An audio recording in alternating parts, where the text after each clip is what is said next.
The MLB Gambling Podcast on the Sports Gambling Podcast Network is presented by WynnBET. Bet $100 at WynnBET and get a $100 free bet. Head over to sportsgamblingpodcast.com/WynnBET. That's sportsgamblingpodcast.com/WYNNBET to claim your free bet today.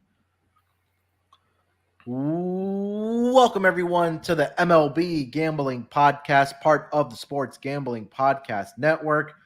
It is Wednesday, October 12th, currently 5:04 on the East Coast, here to dig into the American League Divisional Series. 2 games going off on Thursday. We'll recap what we saw in the American League yesterday on Tuesday, and we'll obviously discuss our picks for both the Yankees and the Guardians series and the Mariners and the Astros series. But I can't do it alone. Here to break it down with me are the 2 young guns of the MLB Gambling Podcast, starting with my main man over there in the Great Lakes area. Him and Malcolm have been doing the DFS shows. This is the 3rd episode today already for the MLB Gambling Podcast. A new record, I guess we can say, for a daily pod. But it's Noah Bieniek. Noah, what's going on, buddy? How's it going, Munaf? Thanks for the great intro. Yeah, DFS, good lineup yesterday, last night. Came in 25th out of 3,000, so not bad for the listeners of the first DFS episode of the postseason. I'll say that. But yeah, amazing postseason baseball so far that we've seen. Yep. I'm ready to dig into the ALDS slate. Game 2s, baby. Yes, sir. And also joining us on the East Coast, you guys know the voice also on the NFL Gambling Podcast, my co-host for the Monday Night Football betting previews. We've been crushing it on NFL Monday Night Football. Hopefully we can continue that for the postseason here. It's Dylan Rockford. D-Rock, what's happening, my man? What's going on, boys? How you guys doing today? Yeah, Munaf, 2 great games. Well, 4 actually great games, I think, last night. I think the Mariners got a little taste of their own medicine getting come back on, and I don't know why they put Robbie Ray, and we'll get into that. But yeah, we got 2 good games to get to, and yeah, can't wait. Yeah, I mean, we talked about this briefly this morning when we were talking about the National League games, kind of recapping what we saw from the 4 games on Tuesday. But yeah, some great games. We'll recap here quickly. Or we'll talk about it for both the American League Divisional Series Game 2s. But yeah, Astros. Let's just start with the Astros series, guys. We'll recap it and then we'll talk about that series. So. Probably the most exciting game in the playoffs. Maybe, first or second most exciting. I know that the Blue Jays had to come back against the Mariners had to come back against the Blue Jays. But yeah, like you mentioned it, Dylan, the Seattle Mariners kind of getting a taste of their own medicine after the Astros came back trailing in that game. I know Bregman had an absolute bomb in the 8th inning to cut that lead down to 7-5. And then in the bottom of the 9th, the Houston Astros, I think they got 2 on with 2 outs. I think there were already 2 outs. They got 2 more on. And then Yordan Alvarez comes up and just hits an absolute moonshot to right field there to walk it off for the Houston Astros to take a 1-0 lead in this series. But Noah, let me start with you on this Mariners and the Astros game 1. What were your kind of takeaways? Do you think that's kind of deflating for the Mariners, or do you think they'll kind of just turn the page and get ready for game 2? Yeah, that highlight, actually, I tweeted out the Yordan Alvarez walk-off home run. That was our best performing highlight that we've had since Miguel Cabrera's 3,000 hit. So yeah, I was like, Yordan Alvarez, and the Houston Astros complete the comeback on the comeback kids, like just giving it right back to the Seattle Mariners. But honestly, Seattle impressed me a lot. I mean, they attacked Verlander early and often. Mm-hmm. They almost broke commandment number 1 that I have on betting the MLB, and that's just don't fade JV. But I mean, they were all over them, and it was all Seattle until it really, I felt like putting Sewald in the 9th inning. I've been kind of hammering the point on him. He's a guy that has a 10.88 ERA in his last 9 appearances. So really, I don't feel comfortable when they throw in. I mean, he's been their number 1 closer of the season, but he just does not have that same kind of momentum that he had earlier in the season.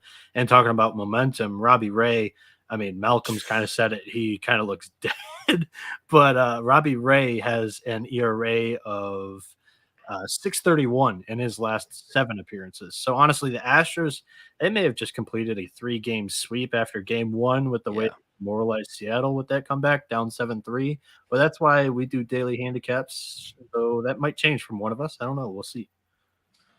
Yeah, I think you got to give credit to the Mariners for the way they came out, like you mentioned it. I mean, I really didn't see that coming, but they were all over Justin Verlander starting in that first inning. I know he only gave up 1 in that first inning, and I thought that he would settle in, but no, they just kept attacking him. I think up and down that entire lineup for the Seattle Mariners was able to, get good contact, not even like contact, but it was hard hit balls off of Justin Verlander. And I think JP Crawford hit a moonshot. I think that was in the 4th or 5th inning.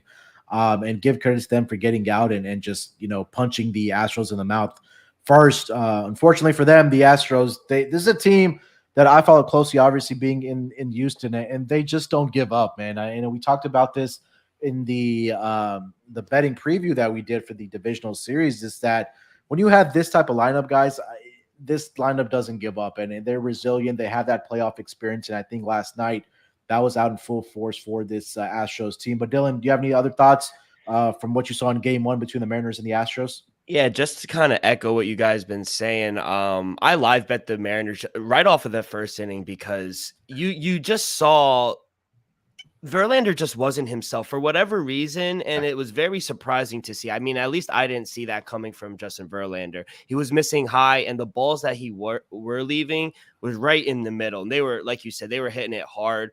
And I honestly thought that home run by Suarez in the 7th put him up 7-3. I thought that was game. And when you mentioned putting Paul Sewald in, I kind of understand that a little more. That was their guy. But putting Robbie Ray in, you lost the game right there. And I felt like every time Alvarez was up, what did he go? 3 for 5? Every time he hit the ball, it was like a hard hit ball. So you could tell. And I kind of like the Houston mentality. It's kind of me versus everyone else. Everyone deems us a cheater. Everyone wrote us off. So it's literally all of their guys against every other team. So I think they kind of feed off of that. And toward the deadline, they got Christian Vasquez from the Red Sox, and they got a couple guys at the deadline where Mancini, where they were like, hey, we'll welcome you in. It's going to be us, and we're going to have your back. And I think that helped them get the comeback last night. And to answer your question originally, I think it was deflating. I think the Mariners are done. That was their game to win. If anything, they should have won yesterday. Luis Castillo might pitch a good game, but I just don't see where they could win now. You both touched on it a little bit with the Yordan Alvarez versus Robbie Ray thing. And where really, just to give more analysis on it, Robbie Ray is kind of like a gun it type of guy. He's not known for his accuracy. He's like, here's my heater, and I have one curveball that I'll flip to you. Hit this type of guy, and he racks up a ton of strikeouts. On the heat maps for Yordan Alvarez, like his one weaker spot is down and actually middle of the strike zone. So that's where Robbie Ray's location was trying to go. Although he is not the greatest with his accuracy, he missed middle, and Yordan Alvarez deposited that into the right field. That ball's still going. It is. I love how they still have that one painted like orange up there in the right center field. But yeah, that one that they have painted there is the longest home run hit in Minute Maid Park. So I think that's why they really that's why obviously they paint that. What is it at for? What? I don't know. I would have to look it up. Something. Yeah, because Alvarez last night hit 438, and I thought that was a moonshot. Yeah. Yeah, I'll try to look that up while we're discussing. But before we talk about game 2 between the Astros and the Mariners, then we'll get to the Guardians and the Yankees in a bit. Let me tell you guys about our presenting sponsor, WynnBET. Thinking of joining WynnBET? Well, now is the perfect time. New customers who bet $100 get a $100 free bet. Plus, the WynnBET Casino is always open 24 hours a day, where you can get a 100% deposit bonus of up to $1,000. And if you're looking to join a WynnBET's biggest winners club, well, whoever has and hits the biggest parlay on WynnBET odds wise gets a $1,000 free bet. Last week, someone turned a $6 parlay into $4,000 plus. They got a free $1,000 bet courtesy of WynnBET. WinBet is truly hashtag DGens only. There's so much to choose from, and all you have to do is head over to sportsgamblingpodcast.com/winbet so they know that we sent you. That's sportsgamblingpodcast.com/WINNBET to claim your free bet today. Offers subject to change, terms and conditions at winbet.com. Must be 21 years or older and present in a state where playthrough WinBet is available. If you're someone you know has a gambling problem, call 1-800-522-4700. All right, guys, let's get into game 2 of the Astros and the Mariners. It's going to be a 3:37 Eastern Standard Time start. The early game before the Cardinals and the Yankees. Projected pitchers or confirmed pitchers are Luis Castillo for the Seattle Mariners and Framber Valdez for the Houston Astros. Currently, the odds for this game over on WinBet, Astros are a -150 home favorite, +140 on the money line for the Seattle Mariners. Total is set at 7 with a little bit of vig towards the under at -120. Run line +1.5, -180 for the Mariners, and -1.5, +150 for the hometown Houston Astros. Noah, let me start with you on this game between the Mariners and the Astros with Castillo and Framber Valdez on the mound. Castillo coming off a very impressive game 1 start against the Blue Jays. You think he can carry that into this game 2 against the Astros? Real quick, first I looked it up. The other home run went 415, but that wasn't why it was memorialized. It was the first home run hit into the triple deck at the juice box, so that's why the seat is painted orange. But let's jump into the handicap for today. Luis Castillo, he has not faced Houston yet this year, and in his career, he only has 1 start against the Astros, where he went 6 innings against the Astros back in 2019, gave up 2 earned runs, and had 7 strikeouts. This year, Castillo has a 3.05 ERA, which is slightly worse than his season-long 2.99 ERA on the road. So slightly worse on the road, but really it does not really matter to me that much, only 6 points. Framber Valdez is the starter for the Astros, 14.2 innings pitched, 6 earned runs, and a 3.80 ERA against Seattle this year with 7 and 8 strikeouts in those 2 games against the Mariners. He is also almost a full run better on the road than at home with a 3.58 home ERA compared to his 2022 ERA of 2.77. For me, I really thought this game was tough to handicap. Now, Framber Valdez's stats are a little bit worse against the Mariners.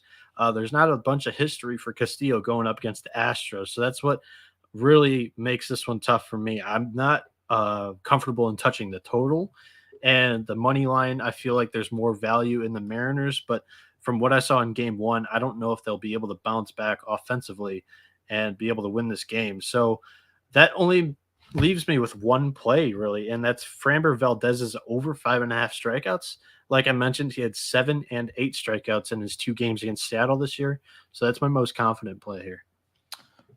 Yeah, I mean, you take a look at overall Framber Valdez's career numbers against the Mariners. I'm sorry, he's 5-0 with a 1.94 ERA, but that goes all the way back to 2018 when the Mariners weren't very good, right? I think obviously this lineup this season and even last season is a lot better than to the prior years. And you kind of look at it this year, guys.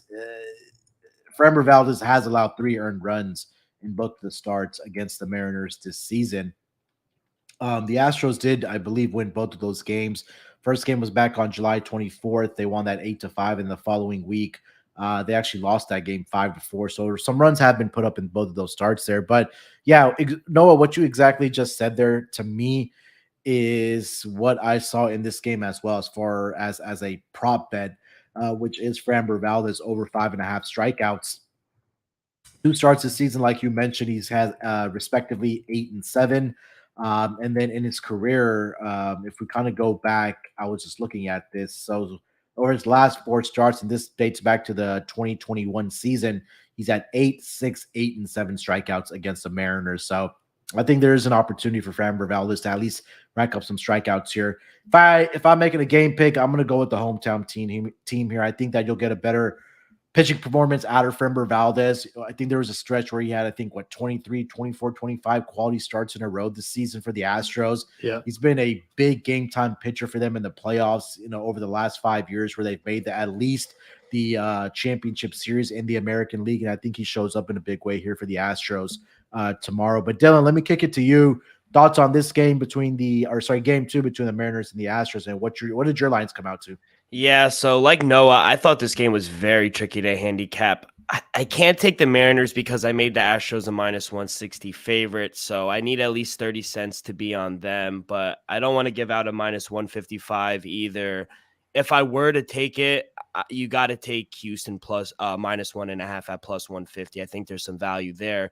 As for the total, I made my line 6.4. I don't want to touch that either because both teams are seeing the ball really well, I think. So I'm going to go with a team total in this one. Give me the Mariners team total over 2.5 or 3, depending on your book.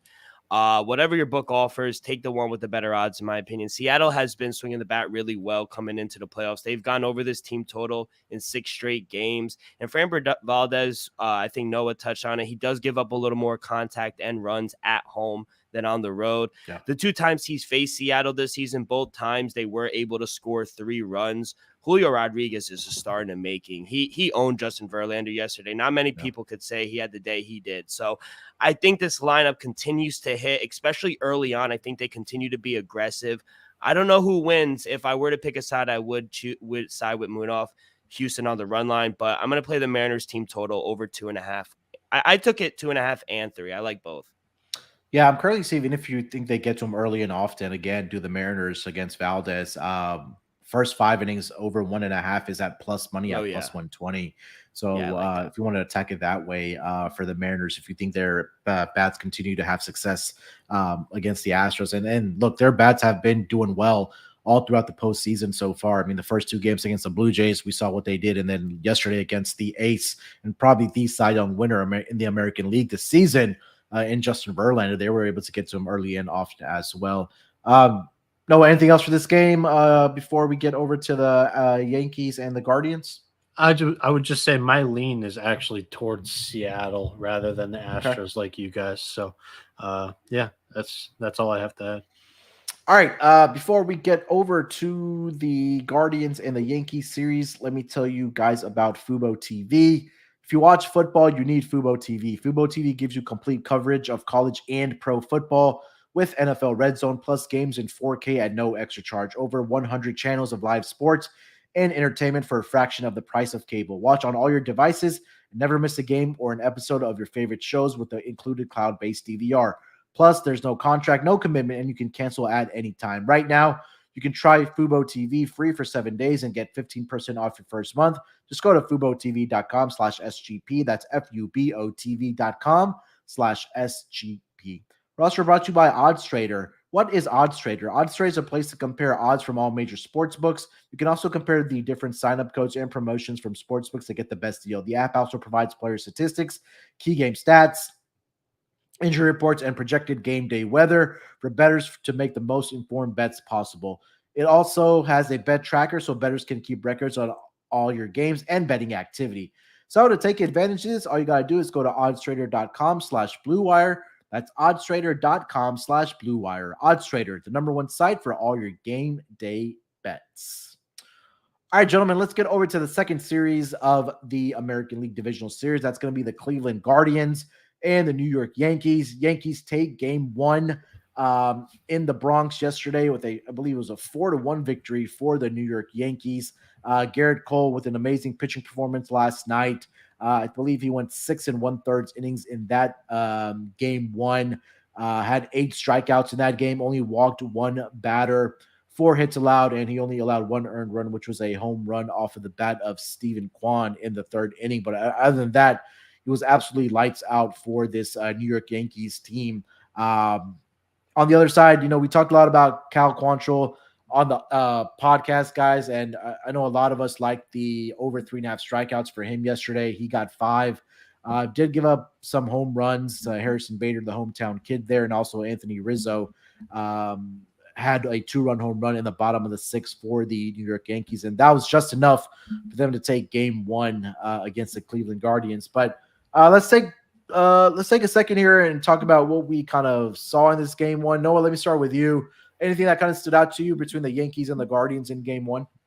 Well, I sent a message in the Discord saying, and I mean, if you're not in the Discord, get in there because not only is it the MLB channel, but a lot of channels are bumping with a lot of different people just providing their opinion on games and plays inside those games on multiple different sports. But I sent a message in our Discord saying that I was impressed with every underdog except for these Guardians that we all kind of have a soft spot for. And they left 8 runners on base, so that's never good.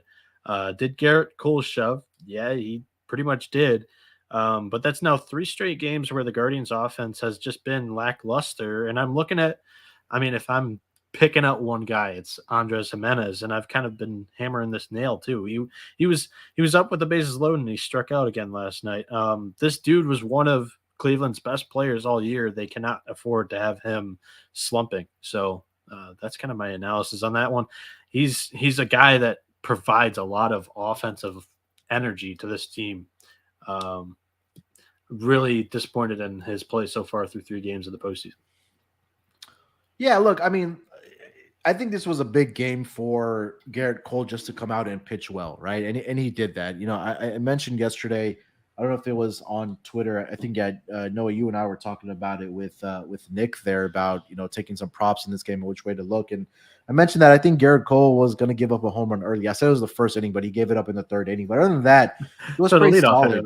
Yeah, and came maybe an order too late, or through the batting order one too late. But yeah, look, I think he just had to come out and pitch well. He did that against his Guardians team. He had great season stats were great against the Cleveland Guardians, and that was replicated in game one. So, you know, give credit to Garrett Cole and the Yankees for taking care of business in game one. And I also mentioned this when we were talking about the American League Divisional Series. It's like I'm not sure if I can trust the Cleveland Guardians offense right now, and they hadn't snapped out of it. And I think we were talking about this in our group this morning as well, is that they've only scored 4 runs in about 33 innings so far that they've played in the playoffs so far. But Dylan, let me get to you here. Any takeaways from the Yankees and Guardians series here? First, it was sad to see my boy Cal Quantrill go down like that. 2, being here on the East Coast, Yankee fans always got something to complain about. Even when they win, they're always complaining. So a lot of them called in this morning on the radio station, and they posed the question, does this good performance by Cole, and I guess I'll pose it to you guys as well, does this kind of relieve your worry of Garrett Cole? And No. Yeah, and everyone said the same thing. They were like, no. They go, yeah, it was nice to have a performance, but we gave him 8 years, 9-year deal. We won a ring. Like the expectation for Yankee fans are World Series or bust. They don't want to see you win one game against the Guardians, who, like you said, Munaf, who have shown us they can't score. So I agree. I don't think this one game everyone could be like, oh, Garrett Cole's back. He's fine again, because I think that 3rd inning could have went south really quick. Yeah, you gave him all that money to be a menace in the postseason and ultimately just be a top 5 pitcher. And he hasn't been a that top 5 pitcher this year. And 2, he's given up a home run in 7 straight postseason games. So, and that's what people said. They said they were still upset that the run that he did give up was a home run. They would have liked it less if it was like a double or the guy drove him in or something like that, because he still leaves the ball over the plate and people are turning on it. Yeah, so much like you listen to like the sports talk radio, I love MLB Network. They stated a fact. It was teams that have out-hit their opponent or out-homered their opponent in their game since last year are 25-2. So wow. Yeah.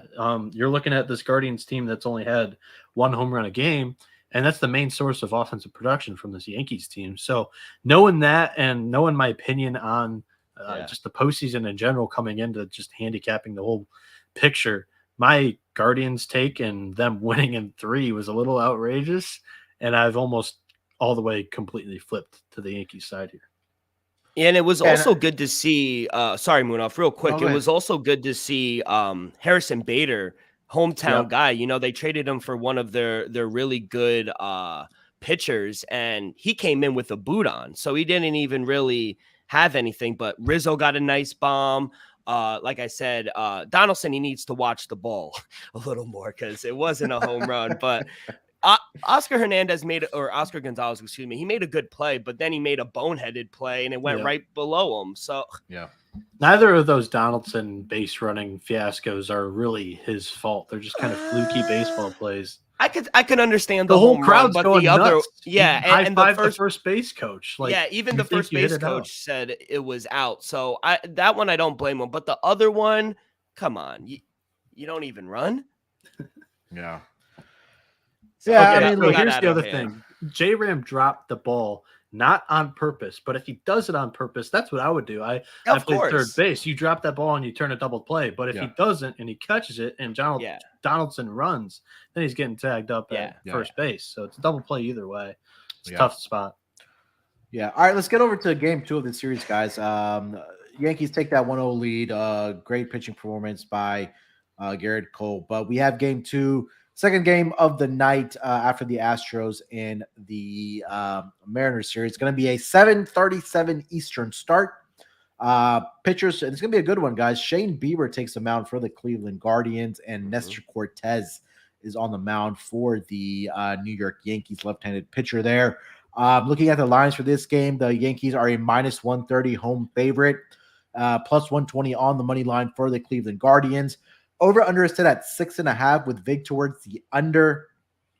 Run line currently plus 1.5, minus 195 for the Guardians, and the Yankees run line minus 1.5, plus 160 for them.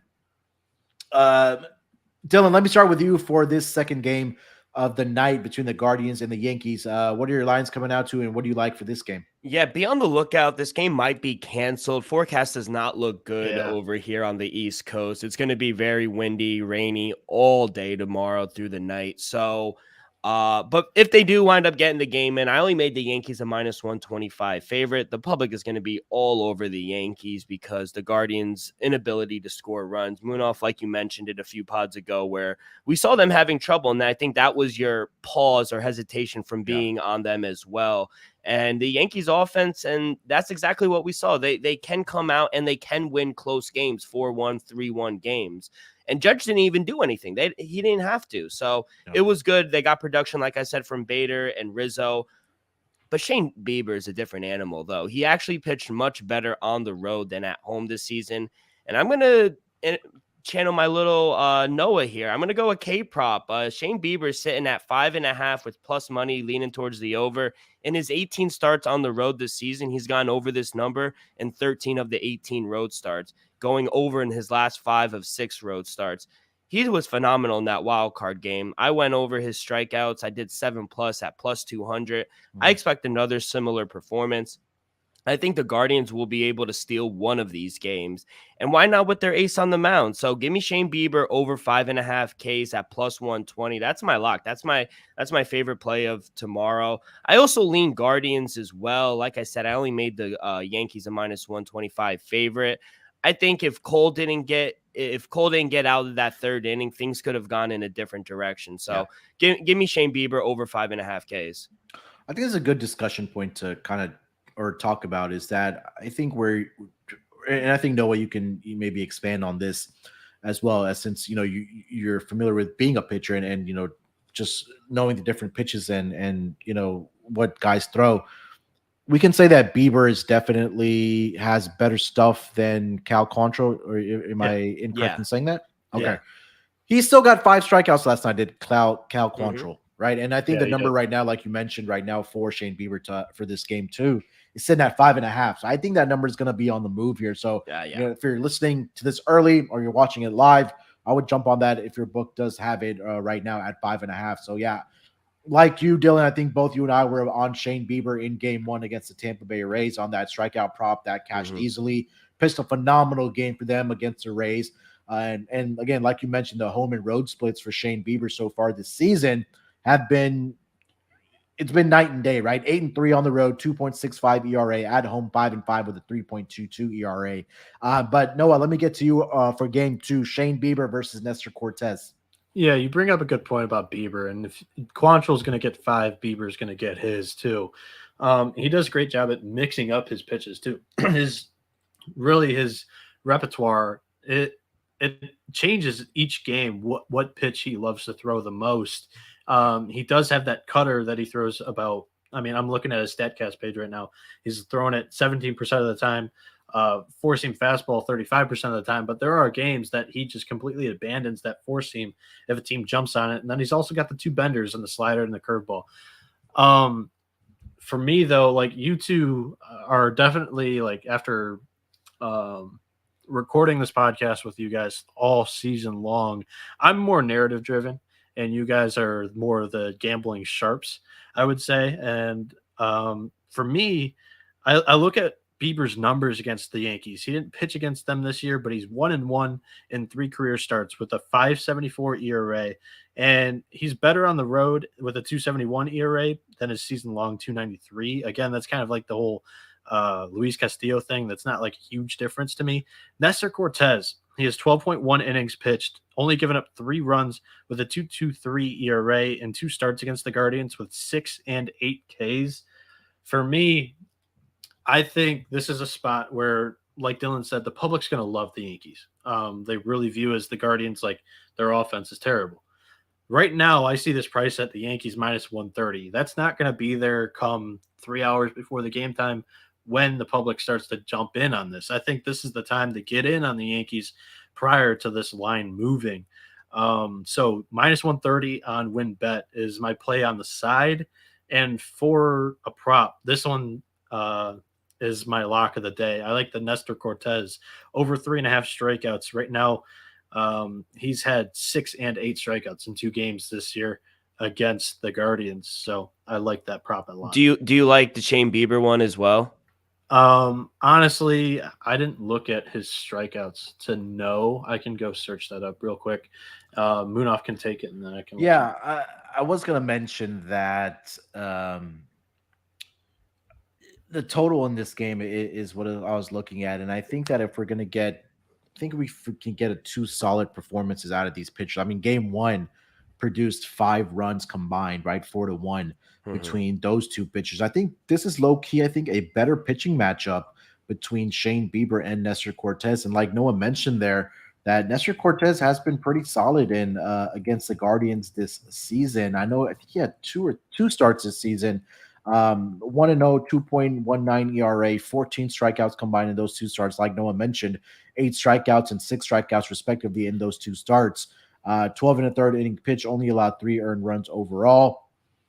So I think this is an opportunity for Nestor Cortez to go out and pitch well against this Guardians team. And now during the season as well, that the Guardians weren't a team that were striking out a lot. No, if we kind of looked at the strikeout percentages. But overall, so far in the postseason, when they face better pitching, they've been striking out, right? I think Shane McClanahan in game 1 had 8 strikeouts. I know Tyler Glasnow had some success against them in game 2 as well.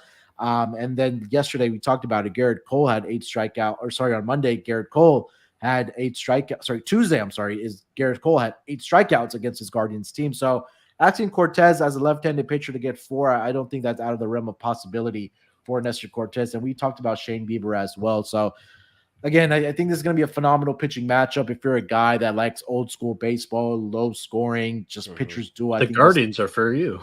Yeah, the Guardians are for you. And I think this pitching matchup is for you as well. But no, were you able to find that information? Yeah. So first off, with the Guardians, they are, like we've mentioned many times on this podcast, the team that has struck out the least. Like they have the best K rates, lowest K rates, I should say, in the league. But that could maybe we're finding out that that's possible. It happened because they play in the AL Central for 50 games of the year, where the competition is a little bit weaker over there. And I'm a fan of the Tigers, so it's like it's not a biased statement there. And then the 3 games that Bieber has thrown against the Yankees in his career, 4 strikeouts, 6 strikeouts, 9 strikeouts. So there's big variance in his 3 games there. But I mean, if you like it, go for it. Because he does have the ability. That 9 strikeout game was in 2021. So that was his most recent start against them. I see Nestor Cortez on my book at over 4.5 at plus 120. Yeah, I don't hate that. I would rather buy it up a strikeout and Get Me it at too. plus Plus money. money. Yeah. Yeah, because I see over 3.5 at minus 140, and I'm not willing to lay that. Yeah, minus 140 I not like too it. bad, but when I get in the neighborhood of north of 150, 160, I think Yeah. that's where I kind of have some pause. Yeah. 150, 160 is that unit and a half play if you really like it. Yeah. Well, he kind of got that from me too. I'm gonna take claim to that. Okay. But once you get to that, that's when the ladder up kind of comes into play if you have a book that allows you to get an alt number. But so I'm going Yankees, and then are you two? Where are you at, Munaf, on this matchup? I think I'm leaning with the Guardians here, just with Shane Bieber on the mound. But I think my more favorite play in this game is actually the Bieber prop that Dylan mentioned. But I do like the under 6.5 in this game as well. Okay. Yeah. Anything else you guys want to mention for this game before we get into our best bets for these American League Divisional Series? Just be on the lookout for the weather. It's going to be a bad one over here. Hey, Munaf, who won the wild card competition that we had for that MLB jersey? Yeah, so before we get into best bets, I was going to do that after best bets. So I think this is a good time to get into that. So we had the wild card divisional rules round contest over on Play Action Pool. They always do a great job of getting us those competitions up and things like that. So we actually had 2 winners, even with the tiebreaker that we had in there. For the wild card results. So the 2 winners, and both of them will be getting a jersey. First is our very own MMA Gambling Podcast co-host Daniel Gumby. Gumby got in there. He's gonna get a jersey, and then one of our, I believe, he's in the Discord channel as well. Hard Flex Bro, he goes by the username. He's very active in our Discord. So name. those 2 guys are coming away. He's in the YouTube chat sometimes too. I know who you're talking about. But congrats to Daniel, because he's made me a ton of money on MMA. Yeah. So good to see him take it back in MLB. What fan is he? What fan is he? Braves. He's a Braves guy. No. Yeah. He might get a Grissom jersey. He's a big Grissom fan, and then Why couldn't it have been someone else now? Not a Braves fan, man. Yeah, so I'll connect with you guys, but if you are listening to the pod, I'll reach out to them individually. But if not, we'll get you those jerseys out. Just send us a DM, and then we'll take care of you guys and get your jerseys of choice out to you. I think we'll probably do another contest for the World Series when we get there. So definitely be on the lookout for that. But again, congrats to Gumby, and then congrats to our fan of the show. And there were a good amount of contestants in that thing too. Yeah, that was impressive. Yeah, so hopefully we get some more for the World Series. So those were the 2 gentlemen that did win the wild card round contest over there on Play Action Pools.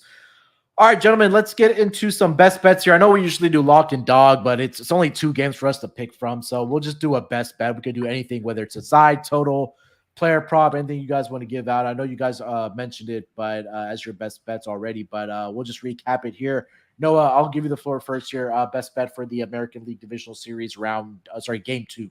Yeah, I've only got 3 total bets, but I'll give out my best bets. The best one for Seattle-Houston is going to be Framber Valdez over 5.5 strikeouts for me. He has 2 starts against the Mariners this year where he had 7 and 8 strikeouts. Yep. And then in the Guardians-Yankees game, my best bet is the Nestor Cortez Jr. over 3.5 strikeouts. And if you like it at 4.5, go ahead and take it 4.5, because he has had 6 and 8 strikeouts in his 2 starts against the Guardians this year. And the Guardians, they've been a little bit strikeout prone in these 3 postseason games. So I'm looking to jump in on a weak number because they have the lowest K rate in the MLB, but they haven't shown that in the postseason. Yeah, and I think exactly that's the exact handicap there, Noah, is that I think the bookmakers are probably just using season-long stats and not having looked at what they have done recently over the first 3 games of the playoffs here that they have played in, where they've been striking out at a very, very high rate. So, yeah, definitely do love that play as well. Dylan, best bet for game 2s? Yeah, so best bet I just have one best bet, to be honest. I like the team total for the Mariners over 2.5 or 3, whatever your book offers. But my favorite best bet for tomorrow is Guardians-Yankees, Shane Bieber over 5.5 strikeouts at plus 120. Noah said it. He's hit this twice in his last 3 starts against the Yankees, 5 of his last 6 starts on the road. He did it against the Rays, in the first game. He was phenomenal. And if Cal Quantrill was able to get 5 against this Yankee team, I think Shane Bieber is going to be able to get his. So over 5.5 strikeouts at plus 120. Yeah, love that. Love that we're getting plus odds on a lot of these as well. So I think it's you got to jump out early before the odds do move on a lot of these books. Best bet for me, I'll co-sign with you guys about those strikeout props, Valdez and Shane Bieber, but I love the under in the Yankees and the Guardians game. But like Dylan mentioned, make sure to see if this game even gets off because as Dylan said, that weather is not looking very good over there on the East Coast. But weather might be good for that total too. Yeah, especially if it's what cold. I was gonna say. Yeah, cold. If it's cold and it's a windy night and that wind is blowing in, I think that's only going to help the under here. Little drizzle. Yeah, 6.5. I love the under there. So again, make sure you get to those numbers early before they do move. But again, make sure to see if this game goes off or not, and then which direction that wind is blowing. 17-mile-an-hour winds blowing in, Munaf. All right, so I'm gonna try to get this in. Me. I'm in on that, and I like it. Now I want to do the under too. Team ride. All right, that's gonna do it for this edition of the MLB Gambling Podcast. We will be back as usual at the usual time. We'll recap what we saw the night before if we can, and then we'll discuss game 3s for the respective leagues, whether it's National League, American League. I know they've now split it up where it's one league per night, so we'll just kind of go through it and hopefully we can give out some what is winners. It Sunday when they're all together? All 4 of them. Yeah, okay. I think it's game 4 for AL and game 5 possibly for NL. I think is when they all come back and play together again. Okay. All right. Anything else, guys, before we get out of here? Nope, I'm all good. No. All right. Good luck with your bets. Let's break these books off and let it ride.